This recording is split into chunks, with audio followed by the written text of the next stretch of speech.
अखिल भारतीय कायस्थ महासभा युवा प्रकोष्ठ का मैं राष्ट्रीय अध्यक्ष हूँ और आज अखिल भारतीय कायस्थ महासभा के युवा प्रकोष्ठ के विस्तार के संदर्भ में मैंने ये प्रेस कॉन्फ्रेंस आयोजित की है।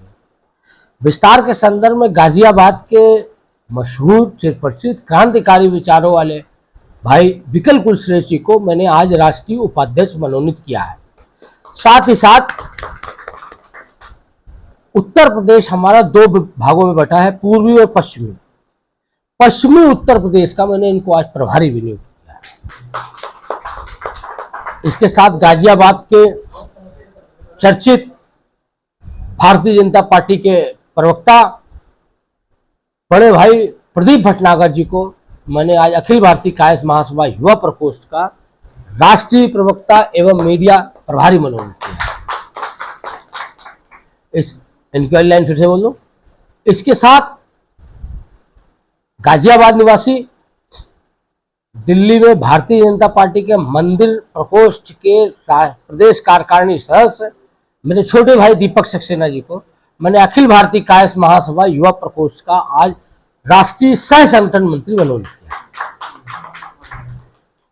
जी, क्या कहना चाहेंगे युवा कंधों पर आपने ये जिम्मेदारी रखी, क्या उम्मीद है आपको? देखिए, मैं जब युवा अध्यक्ष बना तब से लेके मैं 12 प्रदेशों का दौरा कर चुका हूं।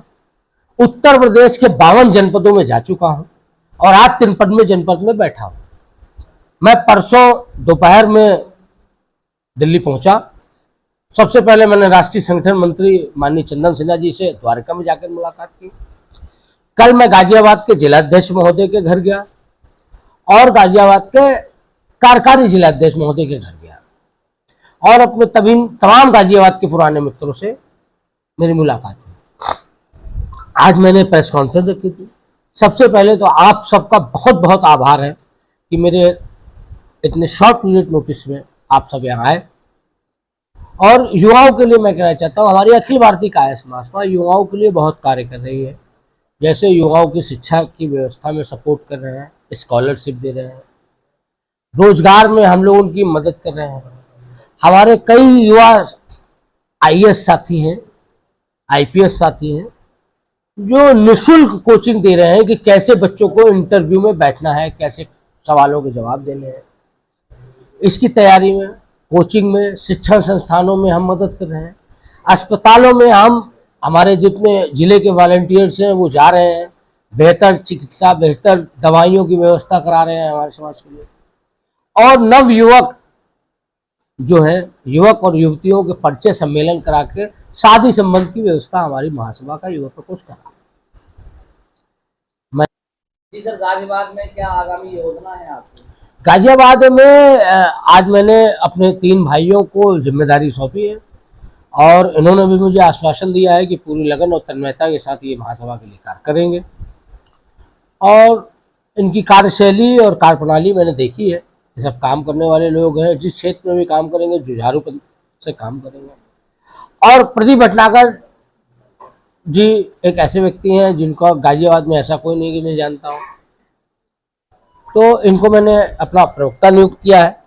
और अब आगे से हम मीडिया को यही संबोधित करेंगे। क्या संदेश देना चाहेंगे? मैं संदेश देना चाहता हूँ, हमारा किसी भी राजनीतिक दल से कोई भेदभाव या कोई प्रभाव नहीं है। जहाँ भी हमारे समाज के लोग काम कर रहे हैं, हम उनको मजबूती देने का काम करते हैं। राजनीति में केवल और केवल सरों की गिनती होती है। तो हमारे समाज का जो भी व्यक्ति कहीं पर कोई कार्य करता है तो हमारे महासभा के नौजवान पीछे जाके उनकी संख्या बल को बढ़ाने का काम करते हैं और उनकी हिम्मत और हौसले को बढ़ाने का काम करते हैं। हमारे समाज के व्यापारी और तरीके से मदद करते हैं। कुल मिला के हम लोग हर क्षेत्र में युवा वर्ग को आगे लाने के लिए जो संभव प्रयास हो रहा है वो हम करने के लिए तैयार हैं और कर रहे हैं। साथ ही साथ अभी भारत में नई सरकार गठित हुई है। पूरे उत्तर प्रदेश में जहां जहां भारतीय जनता पार्टी जीती है, हम नहीं कह रहे हैं, मीडिया का डाटा कह रहा है, सारे डाटा कह रहे हैं कि जहां जहां भारतीय जनता पार्टी जीती है वहां हमारे समाज का वोट बैंक अधिक है। तो आदरणीय मोदी जी, मैं आपको प्रणाम करके निवेदन करता हूं, अमित शाह साहब, जेपी नड्डा साहब, आप सबको प्रणाम करता हूं और आपको एक बात याद दिलाना चाहता हूं कि उत्तर प्रदेश में आपने जितनी सीटें जीती हैं उसमें हमारे समाज का बहुत योगदान है, लेकिन आपने हमारे समाज को बहुत निराश किया है। केंद्रीय मंत्रिमंडल में एक भी हमारे समाज का मंत्री नहीं दिया है। आपने सब समाज को, हर एक समाज को उसकी संख्या के हिसाब से हिस्सेदारी दी है, लेकिन हमारे समाज के साथ जो ये अन्याय किया है, इस पर मैं कहना चाहता हूं कि हमारा समाज पढ़ा लिखा, समझदार और गौरवशाली इतिहास का समाज, ये आपसे कुछ नहीं कहेगा, आपको गाली नहीं देगा, सड़क पर प्रदर्शन नहीं करेगा, लेकिन वक्त आने पर आपको एहसास दिला देगा। और राष्ट्रीय युवा अध्यक्ष होने के नाते जहां तक मेरी जानकारी है, हम कायस्थों ने अगर एक दिन भगवान चित्रगुप्त जी की कसम खा के कलम बंद कर दी तो आपकी प्रधानमंत्री पद की कुर्सी रहेगी नहीं। मैं जानता हूं व्यक्तिगत तौर पे कि आपके यहां काम करने वाले 50% से अधिक मेरे समाज के लोग, तो हमारी निष्ठा, हमारी आस्था को अंधभक्ति मत समझिए। हम सिर्फ कह रहे हैं कि हम प्रदर्शन नहीं करेंगे, लेकिन हम आपको बता देंगे।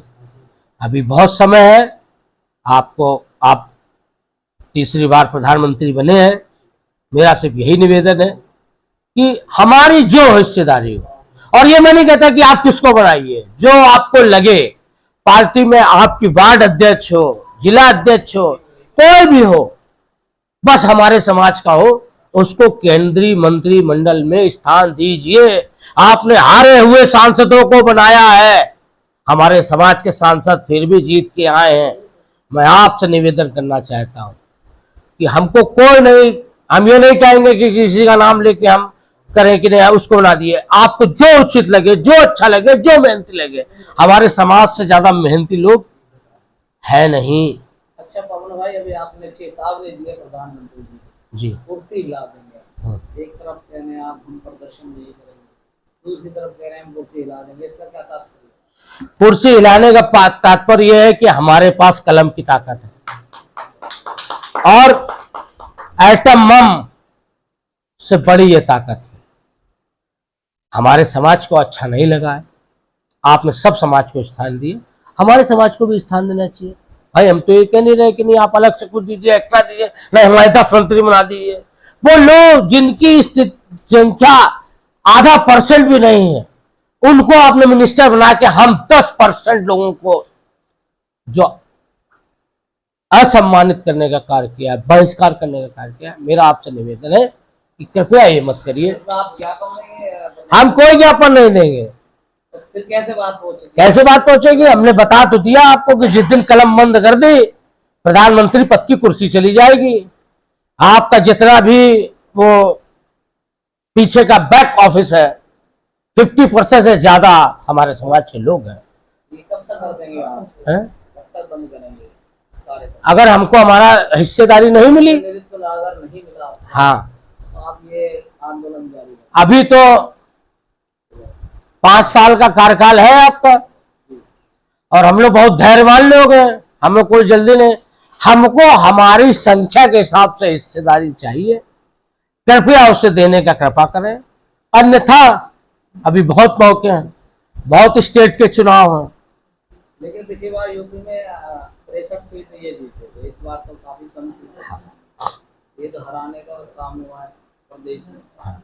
तो इसमें हाँ। अब समाजवादी पार्टी के पास, तो इसमें आप चिंतन करें, क्या हमारी संख्या इतनी में थी कि यूपी में आप एक टिकट दे देते?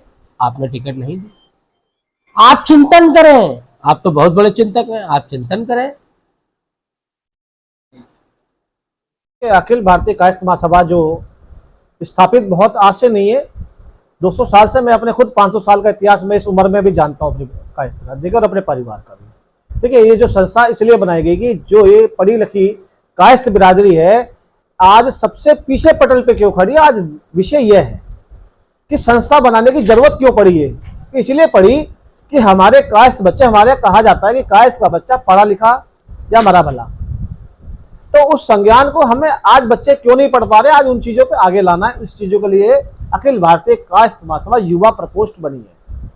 और इस प्रकोष्ठ का काम है कि हमारी बिरादरी के बच्चे हों या और बिरादरी के बच्चे हों, उनको पढ़ाएं, इस देश के लिए आगे लाएं, क्योंकि ये वो बिरादरी है जिन्होंने स्वामी विवेकानंद जैसे दिए, ये वो बिरादरी है सुभाष चंद्र बोस जैसे दिए, ये वो बिरादरी है कि 35 वर्ष ज्योति बसु जैसे पश्चिम बंगाल में मुख्यमंत्री दिए, और बहुत सारे नाम हैं। मैं इतने नाम गिना दूंगा तो शायद आप भी कहेंगे मैं क्या बोल रहा हूं। तो ये वो बिरादरी है, देश का नेतृत्व विदेशों में रह के भी कर चुकी है, आज पीछे क्यों है?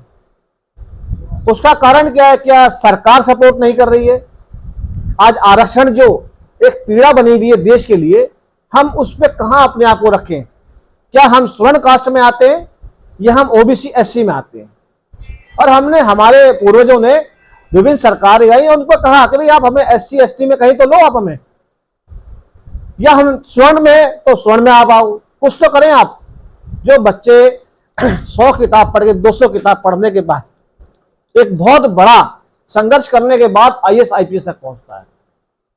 मीडिया के माध्यम से बताना चाहूंगा कि देश के अंदर आज के टाइम में जो 80% नेतृत्व देश चलाने का कायस्थ बिरादरी के पास था, आज वो 30% से भी कम हो चुका है, और वो है केवल क्या लॉजिक रहा है? हाँ बिल्कुल, लॉजिक ये रहा कि कायस्थ बिरादरी, आज शिक्षा इतनी ज्यादा महंगी हो गई है कि संस्थानों को आगे आना पड़ेगा, क्योंकि विभिन्न, अगर देखें तो जितने हमारे देश के अंदर धर्म है, चाहे जैन समाज हो या बैकवर्ड समाज हो, जितने भी समाज, सबने एक संस्था बना के अपने बच्चों को पढ़ाने का अधिकार देने के लिए ये चीजें चालू कर रखी है। तो इस कदम को आगे बढ़ा रहे। हम भी चाहते हैं कि हम भी इस देश के अपने बिरादरी के बच्चों को उस उच्च पटल पे लाके खड़ा करें कि वो देश के काम आ सके, देश का नाम रोशन करें। शिक्षा का अधिकार 2012 में आपको मिली चुका है, शिक्षा का अधिकार तो पूरे देश को है और इस देश का पूरा ले रहा है, मगर शिक्षा के अधिकार के बाद भी युवा पीढ़ी पीछे क्यों है? आज मकसद ये है, और उस पीढ़ी को आगे लाने के लिए ही कायस्थ बिरादरी ने संस्था को, जो कार्य को और आगे बढ़ाने के लिए, राष्ट्रीय लेवल से प्रदेश इकाई तक लाने के लिए, क्षेत्र इकाई तक लाने के लिए काम को रखा गया है। क्या योजना बनाई है?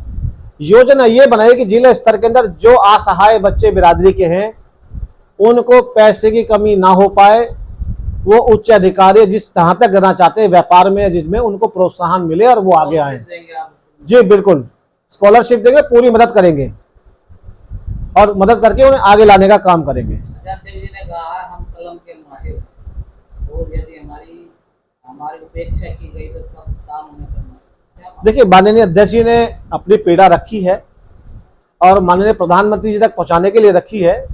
प्रधानमंत्री जी देश के प्रधानमंत्री, हमारे प्रधान सेवक हैं और प्रधान सेवक के अपने आगे रखना चाहिए, मगर जब उत्तेजनाएं जब उत्पन्न होती हैं तो कुछ छोटे छोटे शब्द विहीन हो जाते हैं। मगर माननीय प्रधानमंत्री, देखिए, वो देश के प्रथम है और पंत प्रधान है, पंत प्रधान के आगे अपनी बात को रखनी चाहिए, और आपके माध्यम से माननीय अध्यक्ष जी ने, पंत हमारे देश के पंत प्रधान है, उनको ये बात पहुंचानी गई है। रही कलम की बात जो आपने कही, देखिए, ये वो बिरादरी है, अगर कलम की पूजा करती है तो शस्त्र की भी पूजा करती है और शास्त्रों की भी पूजा करती है। तो कलम का मतलब ये है कि हम प्रधानमंत्री जी को पूरे देश वर्ष में जितने भी बिरादरी के लोग हैं, इतने पोस्ट कार्ड भिजवा देंगे कि माननीय प्रधानमंत्री जी पढ़ नहीं पाएंगे। तो कलम का जो अध्यक्ष जी ने कहा है, वो यही कहा है कि हम अपनी बात को डाक के माध्यम से, पोस्ट कार्ड के माध्यम से प्रधानमंत्री जी और प्रधानमंत्री जी कार्यालय तक पहुंचाएंगे, और हम भी भारतीय जनता पार्टी अगर कार्यकर्ता है तो इस बात को हम भी आगे पहुंचाएंगे। ये भी आश्वासन हम देते हैं। क्या संदेश देना चाहेंगे युवाओं? देखिए, युवाओं के अगर संदेश की बात करते हैं तो हम तो प्रधानमंत्री जी की बात मानते हैं, ये पूरी बिरादरी मानती है, और ये बिरादरी भी कायस्थ बिरादरी श्रेष्ठ भारत और एक भारत की बात करती है। क्यों? क्योंकि हम लोग वंशज जो है स्वामी विवेकानंद जी के हैं। तो कभी देश हित में से तो कोई पीछे हट सकते ही नहीं, बलिदान दे सकते हैं, मगर कभी गलत नहीं सोच सकते, चाहे देश हो, चाहे देश के पंत प्रधान, प्रधानमंत्री हो, उनके बारे में। यही संदेश है हमारा। संदेश क्या है? हमारा तो निवेदन है कि जो हमारी बिरादरी के बच्चे हैं वो आगे आएं, अपनी योग्यता को दिखाएं देश के प्रति, और देश सेवा में आगे बढ़े और आगे चले। बस मेरा यही निवेदन है। नमस्कार, प्रणाम। मैं खुशबू तिवारी आप सभी के बीच रूबरू हूँ GNA न्यूज चैनल के माध्यम से। आप सभी इसको देखिए, सुनिए, ढेर सारा प्यार दीजिए और चैनल को सब्सक्राइब करिए। बहुत बहुत धन्यवाद।